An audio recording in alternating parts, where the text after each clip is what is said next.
Ugh. Well, it's been 4 years coming, and I'm not excited about this video, but I knew that one day I was going to have to sit down and do this, and I'm not excited about it. LIVESCOPE, as we know it, is coming to an end. It will never be the same again. So, what do I mean by that? Well, for everyone who got on the LIVESCOPE game early or any forward-facing sonar, you know that there was a glory days of LIVESCOPing. There was a time where it was magic, and sometimes it felt like you could do no wrong. We're getting to be past that time. So, for all of you guys who are just getting into LIVESCOPE, this has been an amazing tool, and it still catches a lot of fish.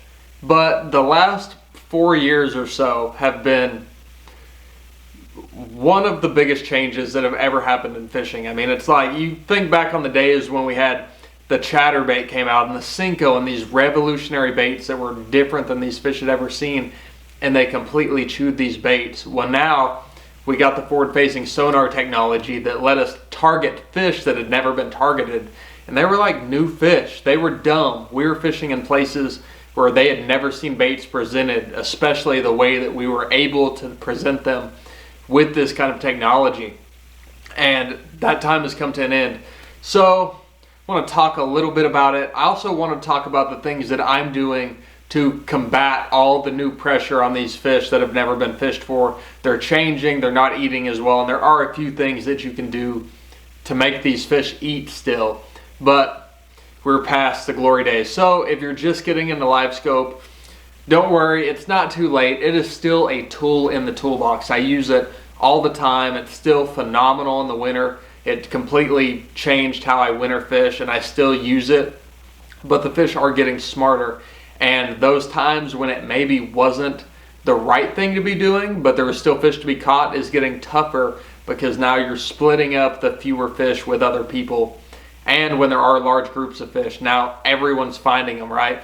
So you're going to new lakes, it's making searching easier. I'm able to find brush piles and stuff, just pieces of structure that I could never find, and definitely probably couldn't fish it correctly when I'm on a new body of water.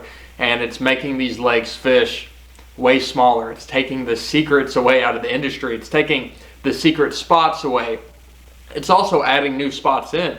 I mean, I fished stuff on Gunnersville at the championship just about a month ago that I never would have found without forward-facing sonar, much less have fished. I wouldn't have been able to fish it how I fished it in that tournament. So LIVESCOPE is still an incredible tool, and you need to learn now how to use it as a tool and not the end-all be-all. I used to live on this screen. The first year and a half I had Garmin LIVESCOPE, I lived on it. I couldn't get my eyes off of it, to my own detriment. It hurt me at times, but through that year and a half time frame, I learned a lot about when not to use it and when it wasn't great. And now that is helping me as we're getting into the point where these fish that are few and far between are getting pressured. That helped me a ton. So that being said, everyone who has LIVESCOPE and you're using it, enjoy it, but remember, it's just another tool in the box. So go out there and learn how to use it and learn how to make it benefit you and not be the end-all be-all. Use it as a search tool. Use it to find fish. Use it to learn about fish.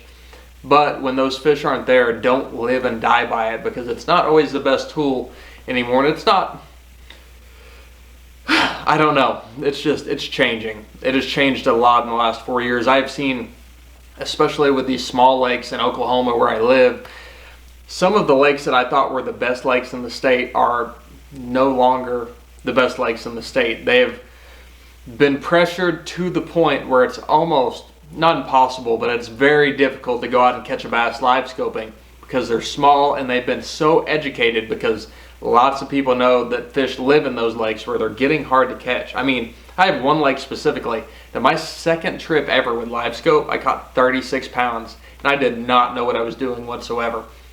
I was just going out and fishing, and I figured it out somewhat luckily on that day. Those days are over. Even on the big lakes, there are not many groups of fish anymore that are not getting pressured offshore. They're all getting touched. Everyone's living offshore. Maybe not everyone, but way more people are living offshore now and chasing these fish, and they're getting educated. But there are a few ways you can combat that and things you can do to make those fish easier to catch. So it's like a complete reset in your learning process, but it's the same thing, right? So we get out, finesse fishing has blown up in the last 5 to 10 years, especially in my region of the country, where people normally maybe didn't do it much are now picking it up because fish are getting pressured, they're getting smart. These same things are applying to these live scope fish offshore now. You know, a lot of people are getting out, let's just say winter, for example, and these principles seem to apply all year when you're finding them. Everyone wants to go out. An egg rig's a very easy bait to throw, right? Everyone's going out throwing baits like the Divine A rig, and it is a catcher, but everyone fishes them the same. So you have to find these little ways to stand out and be a little different, right? I've always thrown 3.8 inch baits is pretty standard when I'm out throwing an A rig forever. It's always been that way. And now I'm getting to the point where these fish are getting smarter and I'm having to adapt. I'm throwing those 2.8, 3.3 inch baits, these smaller profile baits that still get bit, but they're more of a finesse presentation. I'm going to lighter weights. Traditionally, I've always thrown 1/8 and 3/16 ounce heads on an A rig. I'm going down to where I'm throwing 16th ounce heads sometimes and throwing these smaller baits just to get a bite and to get fish to commit. Now, there are other things you can do, right? Another very popular tool in the winter and the fall and the spring, it is a catcher with LiveScope. It's going to be a jerk bait. Lots of different jerk baits to throw, right? This one specifically is a 106 DD 6-cent bait. But everyone fishes a jerk bait, very similar, right? We're used to that cold water. You fish these baits really slow, long pauses, it suspends. Well, now with LiveScope, we're able to be more efficient with, for one, but these fish, I have learned, are way more active in the winter than normal. They're way faster moving than we always thought they were. A lot of the stuff we were doing was for reasons that were unknown at the time, and now I'm understanding some of the reasons we fish so slow aren't always necessary. And now I fish a jerkbait now like I fished a jerkbait in the summer before. I mean, I do not stop moving the bait hardly at all most days. It's just twitch, twitch, twitch. It's just go, go, go, and these fish will still eat that jerkbait in 40, 42 degree water, even sub 40 degree water. They will chase that bait and be aggressive, and I'm giving them a different presentation than the average person because I'm working it so quick. They're not used to seeing it that way still, and I'm able to get those fish to react. They're chasing a bait, they're aggressive. Same way with an A-rig, right? You can go to those heavier heads and get those fish to chase a bait and react to it rather than just come up and want to eat it. You're now making fish eat.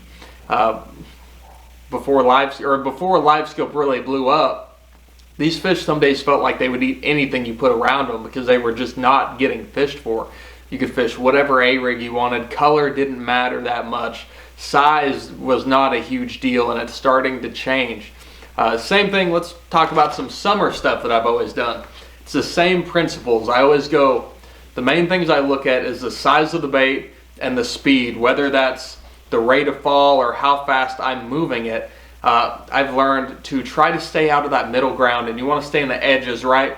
Really, really slow, really fast, really big baits, really small baits. I love throwing swim baits, for an example, in the summer is one that is still killing fish, and it's picking up steam with some of the people that are putting out content and showing how they catch fish on these big baits. But I'm talking about you can now throw 7, 8, 9, 10 inch baits and get these fish to commit when they won't eat a 10-inch worm, they won't eat a jig, they won't eat a crankbait.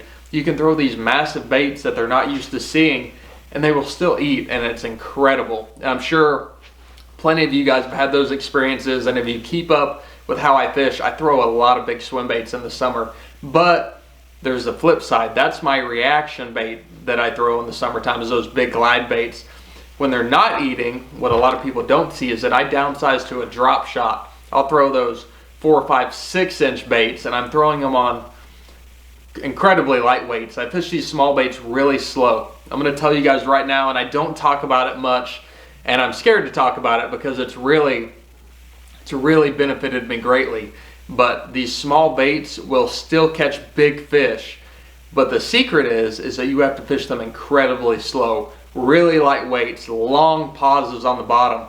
I mean, I'm throwing For example, I caught the biggest 5-fish limit I've ever caught this summer, this September, on a 5-inch worm. I had 5 fish for 37 pounds in Oklahoma, and I was throwing a 5-inch worm. The key is that I was throwing an 1/8 ounce weight, and I was fishing in 15 to 30 foot of water for these fish. I was fishing incredibly slow for the depth range I was fishing in, and the weight was everything. I mean, I spent the day chasing fish, not being able to get them to commit, and I was throwing a 3/16 and a 1/4 and a 3/8, throwing these bigger weights, which is still not a big weight, but I switched down to the 1/8, and it's like I couldn't shake fish off. It was incredible, and I see it time and time again.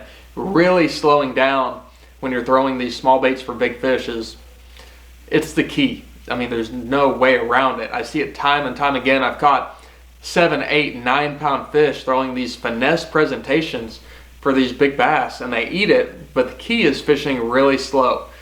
It's the light weights, the pauses on bottom, and they eat it, and it's a lot of fun. I'll tell you, when you hook into a 7, 8, 9 pound fish in the middle of a bunch of timber on 10, 12 pound line on a spinning rod, and I'm even working on stuff to go lighter, talking about throwing 4, 6, 8 pound line on these fish, fishing really small baits to get them to commit just due to the boat pressure.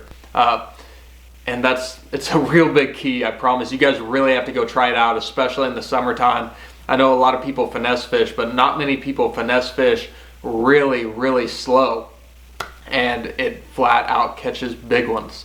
So I hope this helps you guys. Hope it helps you guys catch more fish. LiveScope is not over. Like I said, it is still a tool. And if you guys have any questions, leave me a comment. I'm trying to get the videos I can out to give you guys information to help you go catch more fish with LiveScope. I've had a lot of fun learning it, and I kind of want to give back to the industry that's given so much to me. I mean, it's set up my whole life and how I operate. So just want to give that information back, help you guys go catch fish, because I've enjoyed it so much. It's been incredible. So really, leave me the comments. I read everything. I try to go through and make videos if I need to on certain comments to really get it out to the masses, or as many people as I can reach. I hope you guys enjoyed this video. I hope you got value out of it. If you did, subscribe to the channel. I'd appreciate it a ton. I think that's going to be it for today's video. Don't forget to leave your questions in the comments, and I'll catch you guys on the next one.